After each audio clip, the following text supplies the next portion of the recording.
Baseplan Presents video features forecast your equipment rental revenue using Power BI dashboards, focusing on the following areas: using Baseplan Enterprise pre-billing to forecast revenue, creating visualizations forecasting rental revenue, filtering revenue by year, quarter, month and day, comparing the revenue forecast to budget, drilling into the revenue forecast data.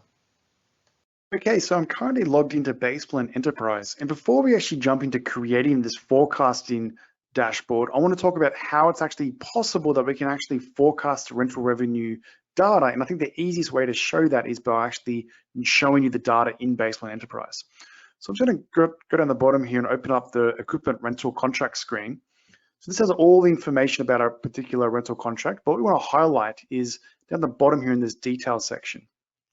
So we can see here that it's got all the information about the equipment and the make, model, and the category and the serial number. But more importantly, it's got the start date and time and the expected termination date, so the date that we're expecting the call off rent to occur. So what that allows us to do is then look at the rate information that's assigned to that particular customer, site, make, model combination, and then allow us to then calculate a pre-billing amount based upon that duration.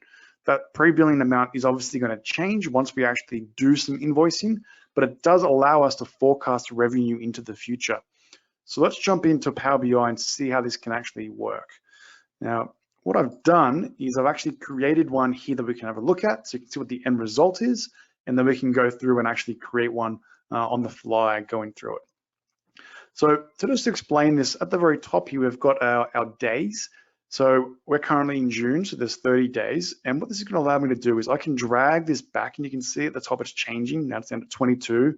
And as I let go of this, it's going to change the data below. So if I drop off to 17, it's going to look at all the pre-billing information on what we're expecting to bill. And then I've created different visualizations for us to then look at what we can report on. So like, for instance, maybe I want to do it by branch or location. Maybe I want to do it by the rental revenue against our budget, or maybe I want to look at it by day of the month against each of the locations as well. So I can drag this back out to 30 days and it will show me that information. What I can then do is I can also create, so I can actually drill into this data. So at any of these points, I can actually just right click and then say drill through and give me the details of the forecasting. So I can click on that, and I've got a secondary dashboard that's going to then give me the same sort of deal, so I can actually drag the days back and forwards. But this time I can also filter on my particular branches. It's going to show me all of my customers that we're doing some pre-billing forecasting for, and then the totals in there. We're looking at our categories on what we're looking at, and also the make model combination as well. What we can then do is maybe we want to filter on a particular location, so I can just click on Avada, and it will show me those customers along with the category and make models, and I can click on one of these and actually drill in and actually see the rental contract and then the pre-bill amount as well. So maybe I want to do construction, and it will show me the different rates in here. So let's actually go in here and actually create one from scratch to see how this actually can all hang together. So we're going to blank page here. And over on the right, I'm going to open up my fields and my visualizations.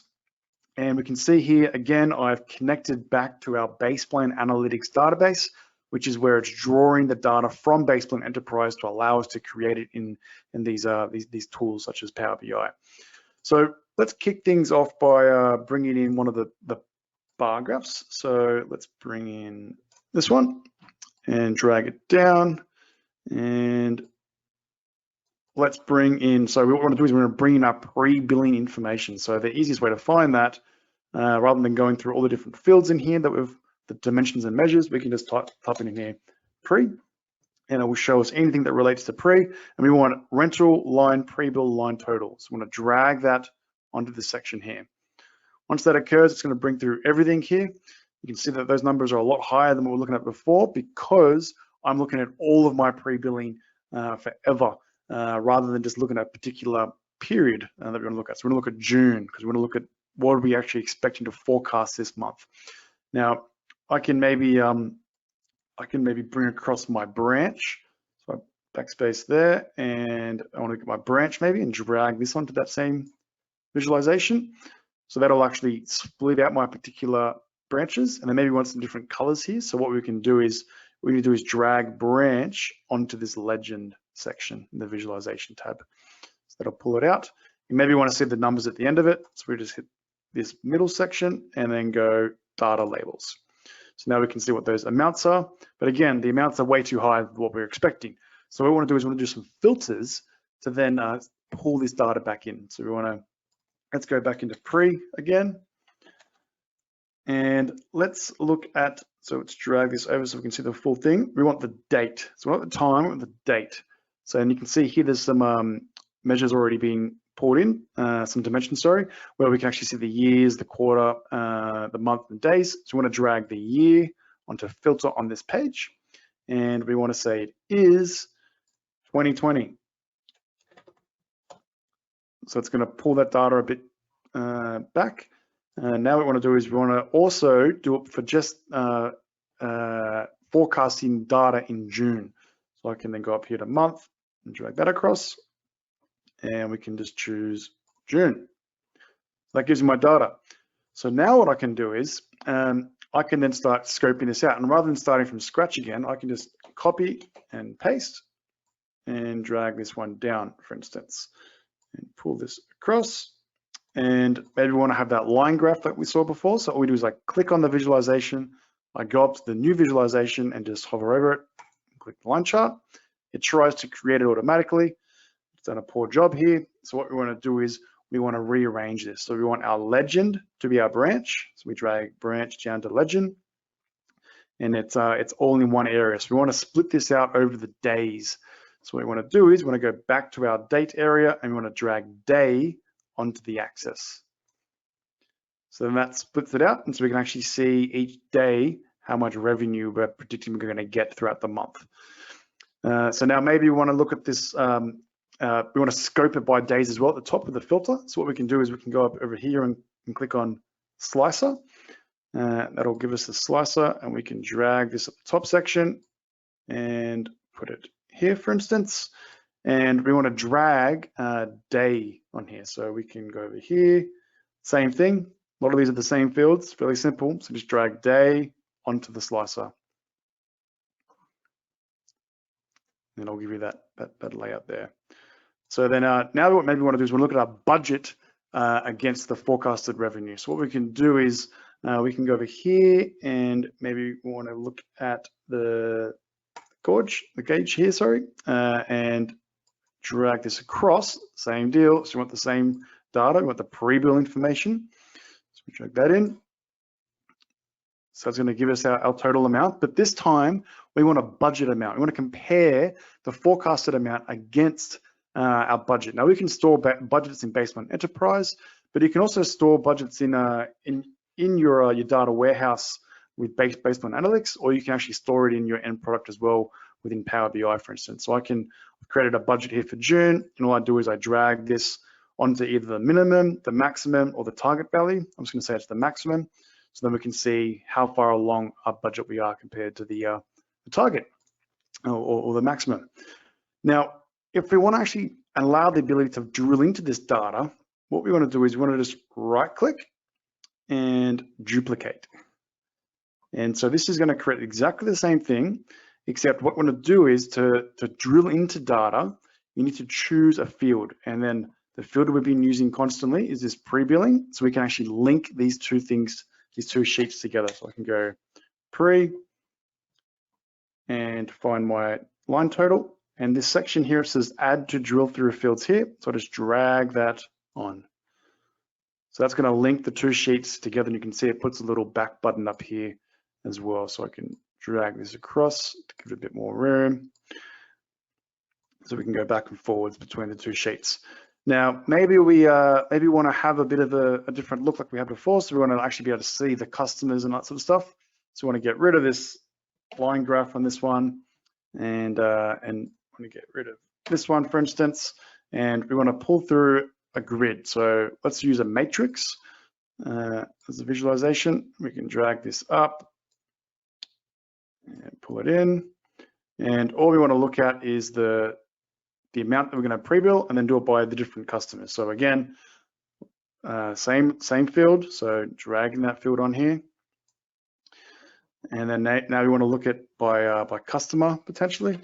So I can type in here customer name. So customer name, drag that on there. And the way that we can actually add these layers is what we can do is you can continually add more items on here. So maybe we also want to look at the rental contract. So you just drag that below like this. You can see here it adds that little section so you can actually drill into it. And if you want to look at the equipment number, for instance, description, equipment description, again, we just drag that below. So add another layer so that I can look at, say, Constellation, and then it shows me the rental contract, and then I can click on that, and it shows me all the details here. So that gives you that information, and then so then maybe you want to get rid of this budget information. Let's drag this down a little bit. So we've got more space for our contracts, and then maybe we want to have another bar graph, for instance, and it's basically just doing exactly the same thing we did before. We want to get the pre-bill information. Very simple dashboard, this one. So you just drag the total in again, and then you just want to choose what it is. So maybe you want to do it by category. So equipment category, and drop that on there. Super simple. Again, we can copy this, drag it down the bottom. So we've got another one, and maybe we want to do this one by make model, for instance. So make model description, so we can get rid of category and drag make model onto the axis. And if we want to have we like pretty pictures, so we want to don't have the same graph here, so we can go up here, if we click on that, and we can go up here to choose another one. Maybe we want to have a look at like a tree map, and we can also add in things like labels and stuff, so we can see the amounts that are coming through here. The final touch for this is to add the branch filter in here. So what we can do, let's clean this up a little bit. We want to add a filter or a slicer, and let's just jam it in here. So we got there. And what we want to do is, again, look for branch. It's a super simple dashboard. Drop that in there. It's going to show you this list. To get it over so it's a better look, you just go in this middle section with the format, go to general, and you say that you want it to be horizontal. And that moves it across like that. These are then linked together, and we can go back to the first page. And yeah, I can maybe even click on like this particular Las Vegas one, right click, drill through, and then we can drill through to the one we just created, so the duplicate of page one. And that'll filter all that information on there, and we can start looking at that detail to see what we actually want to look at. So look, super simple, really easy dashboard to put together, and I think it would be quite effective. So as I said, so another one of the future we're going to look at is actually how you can combine this information with information that you've actually where you've actually invoiced the customer. So you can pay your invoice to your forecasting as well. But this will be a really good start in terms of actually doing some forecasting and giving some visualizations behind it. As normal, if you have any ideas on future comments or have any feedback, please leave a comment in the section below, and I hope to see everyone again in next week's Baseplan Presents webinar.